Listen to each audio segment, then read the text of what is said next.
சுவாமியின் முதல் ஆசிரமம் ராம்ஜி ஆசிரமம் உருவாக காரணம் என்ன? அது சுவாமிஜியினுடைய ஆசிரமம் இல்லை, சாமி பேரால் நடந்தக்கூடிய ஆசிரமம். ராம்ஜி ஆசிரமம்னு பேர். அது குமார கோயில், நாகர்கோயில் பக்கத்தில் இருக்குது. அந்த ஆசிரமத்தினுடைய நிர்வாகி வந்து ஓம் பிரகாஷ் யோகினின்னு ஒரு ஒரு அம்மா சன்னியாசி. அவங்க அந்த ஓம் பிரகாஷ் யோகினி வந்து ஆர்எஸ்எஸ் இயக்கத்தில் முதல்ல இருந்தவங்க. வயசு கொஞ்சம் அப்போ கொஞ்சம்னா என்ன, லேட் 20s இருந்திருப்பாங்க. அவங்களுக்கு பாதுகாவலாக இருந்தது வந்து சுவாமி டிவோட்டி ஒன்று அங்கே இருந்தார். அவர் பேர் வந்து பொன்னையா ஐயப்பன் பேர். அவர் பேர். அவருடைய பாதுகாப்பில் தான் ஓம் பிரகாஷ் யோகினி இருந்தாங்க. இருந்தாலும் அந்த பெல்ட்டில் பூரா, கன்னியாகுமரி பெல்ட்டில் பூரா அந்த கிறிஸ்டிய மிஷினரி ஒர்க் அதிகமாக இருக்கிறதுனால வந்து இவங்களுடைய வேலை வந்து தினமும் ஒரு 10 கிராமத்துக்கு போகிறது, அங்கே வந்து அவங்களுக்கு வந்து இந்து மத கோட்பாடுகளை வந்து விவரிக்கிறது, அவங்கள கிறிஸ்தவ மதத்தை சாராமல் இருக்கிறதுக்கு என்னென்ன செய்யணுமோ அத்தனையும் செய்கிறது, பஜன்ஸ் பாடுறது, இதெல்லாம் பண்ணிக்கிட்டு இருந்தாங்க. இவங்க ஒரு ஒரு மகளிர் குழுவே வச்சுருந்தாங்க. அப்போ இவங்களோட சேர்ந்து அந்த ஊரை சேர்ந்த, அந்த குமார கோயிலுங்கிற ஊரை சேர்ந்த ஒரு சிறு பிள்ளையும் வந்து சேர்ந்தாப்புல. அவர் பேர் முருகதாஸ். பெரிய பணக்கார வீட்டு குடும்பத்தை சேர்ந்த பிள்ளை, ஆனால் ஆன்மீகத்தை ஈர்க்கப்பட்ட பிள்ளை. அவங்க 2 பேருமே வந்து சாமிகிட்ட வரும்போது சாமி சொல்கிறாங்க, அம்மாவை பாதுகாத்து அம்மா கூடவே இருக்கணும் அப்படின்னு சொல்கிறாரு சாமி. ஸோ 2 பேருமே ஒன்றா இருந்து பணிபுரிகிறாங்க. அப்போ இவங்க தங்குறதுக்கு இடம் எதுவும் இல்லாமல் இருக்கிறத பார்த்து அங்கே ஒரு இது கட்டலாம், ஆசிரமம் கட்டலான்னு சொல்லி சாமி சொல்கிறாங்க.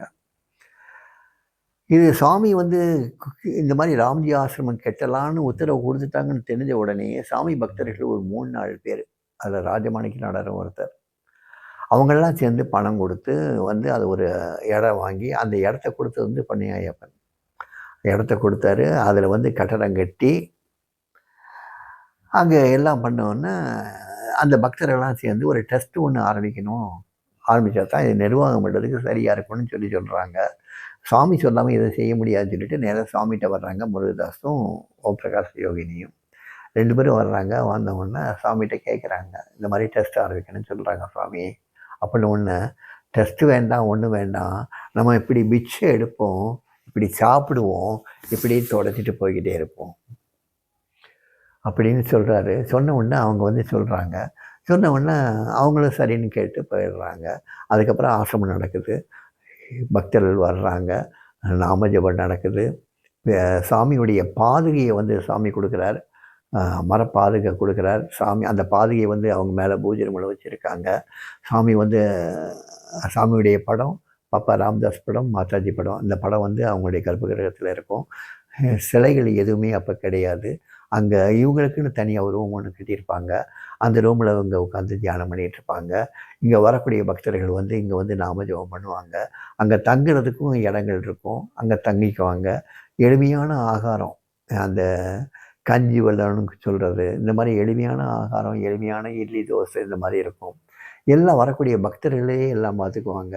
அந்த இடத்துக்கு அந்த அம்மாவுக்காக நிறைய பக்தர்கள் வந்தாங்க.